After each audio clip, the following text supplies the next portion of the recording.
will the president cooperate fully now that Speaker McCarthy has pulled the trigger on an impeachment inquiry? So I'm going to refer you to my colleagues over at the counsel's office on any specifics to the inquiry.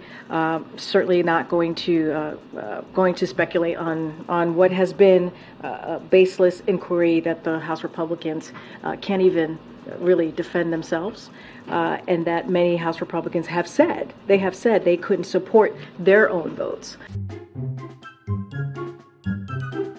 So again, I'm going to refer you to my White House counsel on any specifics.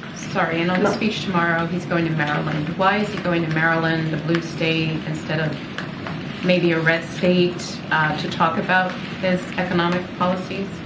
So I'm not going to get, you heard Jared, the chair of CEA, talk specifically about the economy, speak specifically about a major speech that the president's going to do tomorrow on Bidenomics. You've heard us talk about Bidenomics and how we believe has turned the economy around, and just not from us, but from the data that we certainly have seen. And this is a president has been very clear. He wants to see an economy that's built from the bottom up, middle out, and not the trickle down economy that we see that congressional Republicans want to continue to do. Well, not going to get into, well, I'll say this. The president, it doesn't matter where the president decides to give a speech, right? For him, it is an opportunity to speak directly to the American people, and that's what you're going to see him do. What are you saying? Whether it's in Maryland, whether it's in a red state, the president always takes those opportunities incredibly important, not just to speak in front of all of you who report on what he's going to say and how he's engaging with the American people, but directly to them as well. And so, in this case, location doesn't matter. He wants to give a really important speech, a major speech, as you heard us coin it, on Bidenomics. And I think it's important. What's important is that the American people are going to hear from the president about an issue that matters to them, which is the economy, and how he continues to make sure he's doing everything he can to lower costs for the American people and to continue to build an economy that leaves no one behind. And I think that's what matters for them.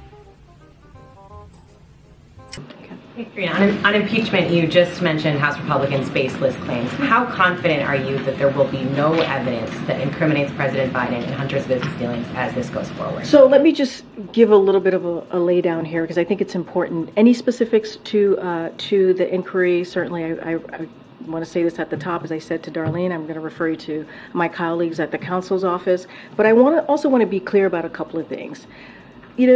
I just talked about Bidenomics. I just talked about what the president's going to do tomorrow, really deliver a major speech, something that the American people want to hear about. What are we doing to improve their lives, work on the economy?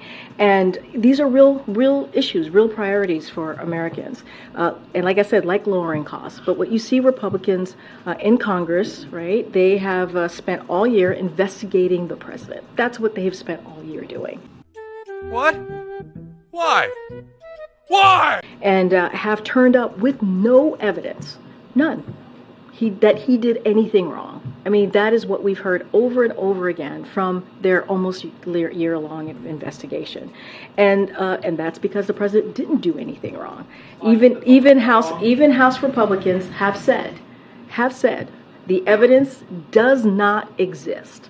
The House Republicans have said that. To my friend in the back who just yelled at, which is incredibly inappropriate, but House Republicans have said that it doesn't exist.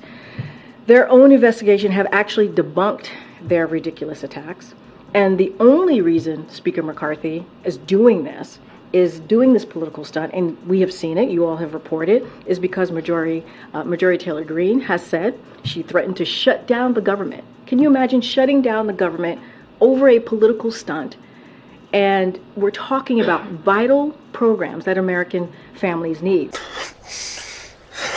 And she said that because she wanted him to actually do this. And if he didn't, she would shut down the government. And you have Matt Gaetz as well, threatened to oust him as Speaker if he didn't do it. So he didn't even put up for a vote, as you all know, because he knows that even his own members weren't going to support this. So, that's why we call it baseless. That's why I just called it baseless, because They have said themselves that there is no evidence. The evidence does not exist, and this is a political stunt. But here's the thing, I say this all the time, we look forward to working with Republicans in a bipartisan way to actually deal with issues that matter to Americans, real issues that matter to Americans, not this baseless effort that they have continuing to do that shows no evidence.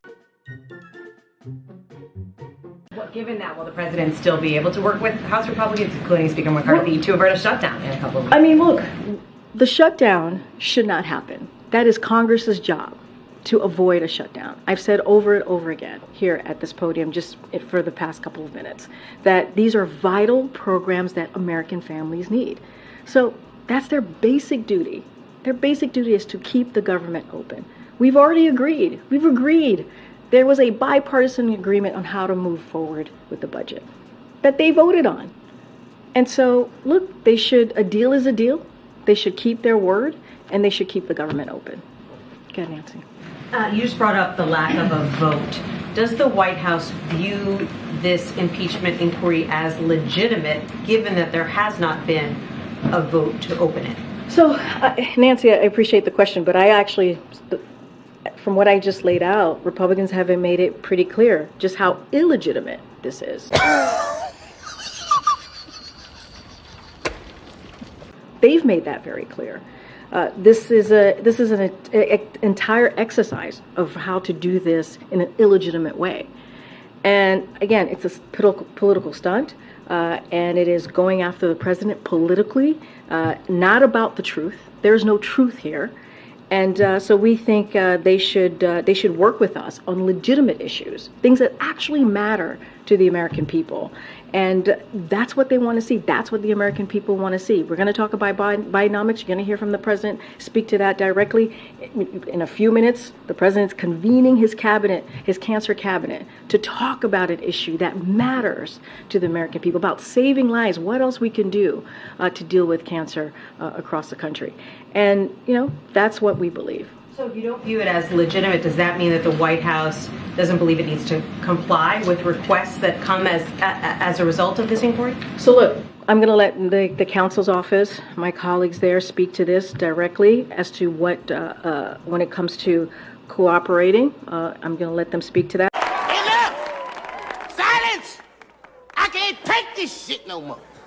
But I've been very clear. We believe this is we're certainly not going to speculate on any baseless accusations, right? As we have seen from the Republicans in the House, and so again, they could not even support their own votes. They couldn't. Speaker McCarthy could not even get support for this vote, and so I'm going to just leave it there.